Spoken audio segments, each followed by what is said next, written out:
Hi అండి, welcome back to chef Virinchi. ఈరోజు మనం ఇన్స్టెంట్గా స్వీట్ తయారు చేసుకుందాం. అది కూడా చాలా తొందరగా అయిపోతుందండి. ఇది మనకి ఎప్పుడైనా స్వీట్ తినాలనిపిస్తే ఇది 2 నుంచి 3 నిమిషాల మధ్యలో అయిపోతుందండి. ముందుగా దీనికి కావాల్సిన ఇంగ్రీడియంట్స్, 1 కప్పు బెల్లం పొడి, అలాగే 1 కప్పు గోధుమ రవ్వ, అంటే నాటు రవ్వ అంటారు కదండి, అది. డ్రై ఫ్రూట్స్, జీడిపప్పు, కిస్మిస్, బాదం, ఇలా ఏదైనా యాడ్ చేసుకోవచ్చు డ్రై ఫ్రూట్స్. ముందుగా మనం స్టవ్ అంటించుకుని ప్యాన్ పెట్టుకుని 2 టేబుల్ స్పూన్ల నెయ్యి వేసుకుని, నెయ్యి కొంచెం కరిగిన తర్వాత, ఇలా కరిగిన తర్వాత హీట్ ఎక్కుతుంది కదండి లోపుది. ఇప్పుడు మనం ఇందులో డ్రై ఫ్రూట్స్ వేసుకుందాం. జీడిపప్పు, ఇది కొంచెం వేగిన తర్వాత అలాగే కిస్మిస్ యాడ్ చేసుకుందాం. ఇవి 2 కొంచెం బాగా వేగిన తర్వాత ఇలా దోరగా వేగాలి, పచ్చివాసన పోయి.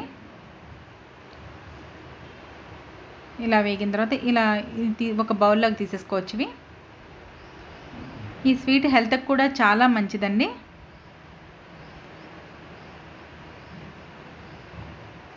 అలాగే ఇప్పుడు గోధుమ రవ్వ, 1 కప్పు గోధుమ రవ్వ తీసుకుని ఇలా అదే నేతిలో వేయించుకోవాలి, పచ్చివాసన పోయే వరకు. ఇలా వచ్చేంతవరకు వేయించుకుని తీసుకుని, ఈ గోధుమ రవ్వ కూడా 1 నిమిషంలో వేగిపోతుందండి. ఇప్పుడు 1 కప్పు గోధుమ రవ్వకి అదే కప్పుతో 3 కప్పులు నీళ్ళు తీసుకోవాలండి.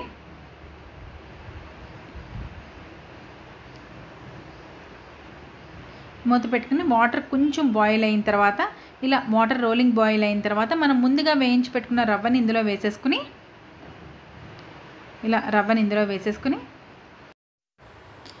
రవ్వ మొత్తం ఇందులో వేసేసుకున్నాం కదా. ఇప్పుడు ఒకసారి మిక్స్ చేసేసుకుని మనం దీనిపైన మూత పెట్టేసుకుందాం.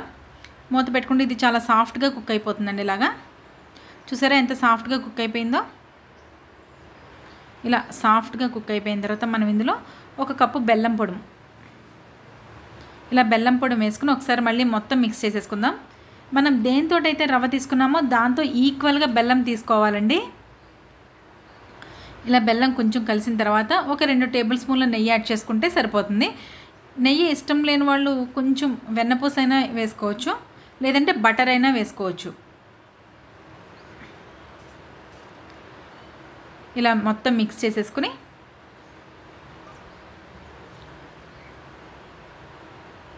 ఒక 2 నిమిషాలు ఉడికించుకుంటే మనకి ఇది చాలా దగ్గరికి అయిపోతుందండి. ఇలా ఉడికించుకుంటే ఈ రవ్వ కూడా హెల్త్కి చాలా మంచిదండి. అలాగే బెల్లం కూడా చాలా మంచిది హెల్త్కి. ఇప్పుడు దించే ముందు 1 టేబుల్ స్పూన్ యాలకుల పొడి వేసుకుని ముందుగా వేయించి పెట్టుకున్న డ్రై ఫ్రూట్స్ వేసేసుకుంటే మనకి అంతే, 2 నిమిషాల్లో ఈ స్వీట్ రెడీ అయిపోతుందండి.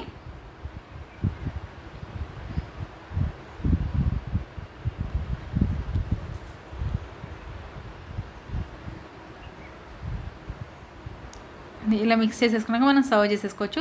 ఇది ఇంట్లో పిల్లలకి, పెద్దలకి, అందరికీ బాగా నచ్చుతుందండి. ఎవరైనా వచ్చినా కూడా చాలా తొందరగా ఈ స్వీట్ మనం రెడీ చేసి పెట్టేయచ్చు. మీరు కూడా ఒకసారి ట్రై చేసేది కామెంట్ రూపంలో షేర్ చేయండి.